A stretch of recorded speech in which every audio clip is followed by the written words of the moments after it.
Shugor nakaslem jong unongsan Hima. Ka Jinghikai kerpang ya ki Khynnah school Kynthei banyada yanadi neka self-defense training for girls students. Neka Rani Lakshmi by Atma Prashikshan bala Pynlong daka Office District Mission Coordinator SSA West Genti Hills District nak Bynta lai benai hauni ubenai no pra la penkut no yaka daka jing IT ya ki sernot syabaro kinong ishim Bynta. La hikai hapo ki South Diki School kenthop ka panalir UPS SSE, QC Springside Secondary School,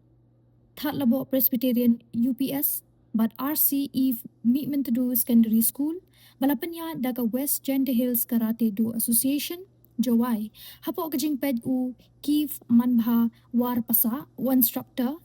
Ribet u Pede instructor, but u Pacha Chermang, u assistant instructor. Ka West Genti Hills Karate Do Association Joai ringkat kajing etre lang kibor penyat school kum kadak ban penkut no ya kani kajing ai Jinghikai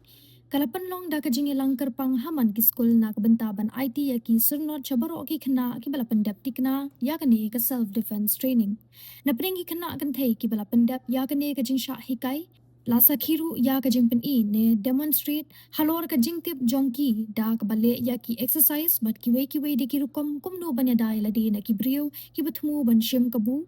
ya la kajing long Kynthei jongki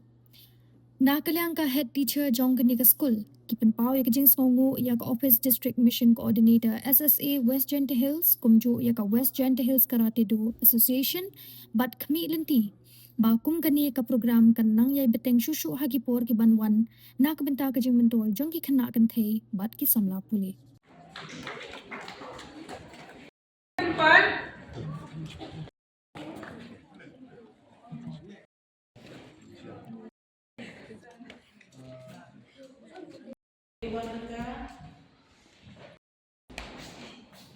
Yeah.